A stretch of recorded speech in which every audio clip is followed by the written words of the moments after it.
मैं उस देश की नागरिक हूँ जहाँ 50 मील पर रंग रूप पहनावा और मजहब बदल जाता है। मैं उस देश की नागरिक हूँ जहाँ डाल डाल पर सोने की चिड़िया को पाया जाता था। मैं उस देश की नागरिक हूँ जिसे अपने भूगोल से पहले इस ब्रह्मांड का भूगोल समझ आया था। सुप्रभात। परम आदरणीय मुख्य अतिथि जी, आदरणीय प्राचार्य, शिक्षकगण और मेरे प्यारे मित्रों, आप सभी को 71वें गणतंत्र दिवस के बहुत बहुत बधाइयाँ। दोस्तों, हम सब जानते हैं कि आज हम यहाँ इकट्ठे हुए हैं भारत का 71वां गणतंत्र दिवस मनाने के लिए, बल्कि हर भारतीय के लिए गणतंत्र दिवस एक पर्व नहीं है, एक अभिमान है, एक गौरव है। भारत को 15 अगस्त 1947 को आजादी मिली, लेकिन उस आजादी को आकार मिला 26 जनवरी 1950 में, क्योंकि उस दिन हमारा संविधान लागू हुआ था। दोस्तों, मगर आज हम भूल जाते हैं कि जिस आजाद भारत में हम सांस ले रहे हैं, उसे आजाद करने के लिए सदियों से चली आ रही गुलामी के खिलाफ हमारे पूर्वजों ने अनेक जुल्म सहे हैं। हंसते हंसते फांसी के फंदे को चूमा, बलिदान दिए और तब जाकर मिली आजादी की सुबह, 15 अगस्त 1947 की सुबह। दोस्तों, मुझे बुरा तो तब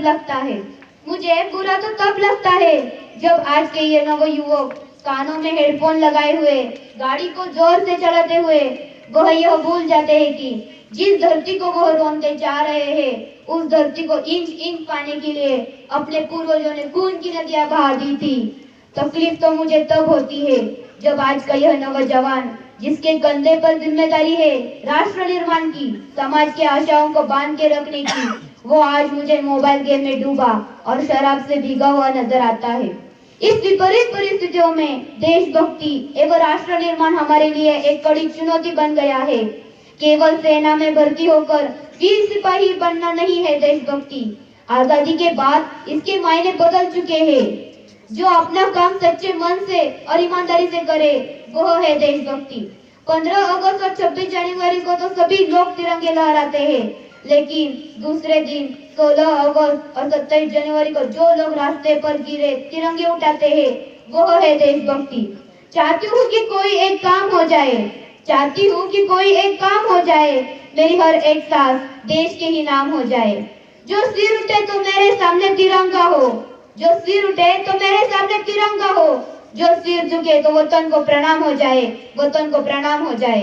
हम जो बड़ी बड़ी बातों का साहस रखते हैं, वो हमारे पूर्वजों के बलिदान और उनके संघर्षों के कारण।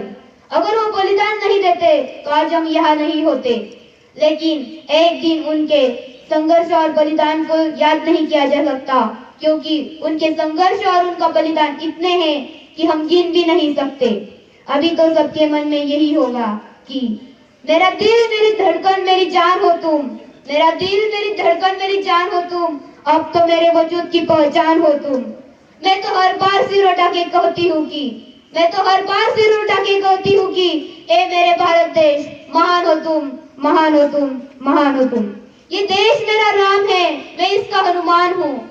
ये देश मेरा राम है, मैं इसका हनुमान हूँ। छाती चीर कर देख लो, अंदर बैठा हिंदुस्तान है।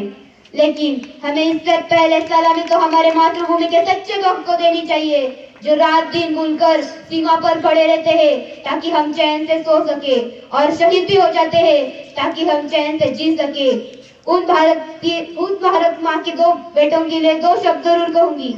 आजादी की कभी शाम न होने देंगे, शहीदों की कुर्बानी कभी बदनाम न होने देंगे। बच्चियों जब तक एक बूंद लहू की रगों में, तब तक भारत माँ का आंचल नीलाम न होने देंगे। और वही सैनिक जो किसी गजरे को महकता छोड़ आया है, अपने नन्हे से चिड़िया को चहकता छोड़ आया है, वह कहता है कि ए भारत माँ, मुझे अपने छाती से लगा लेना, क्योंकि मैं अपने बाहू को तरसता छोड़ आया हूँ, क्योंकि मैं अपने माँ के बाहू को तरसता छोड़ आया हूँ। और जाते जाते यही कहूंगी कि दे सलामी इस तिरंगे को जिससे तेरी शान है। सर हमेशा ऊंचा रखना इसका, जब तक दिल में जान है। जय हिंद।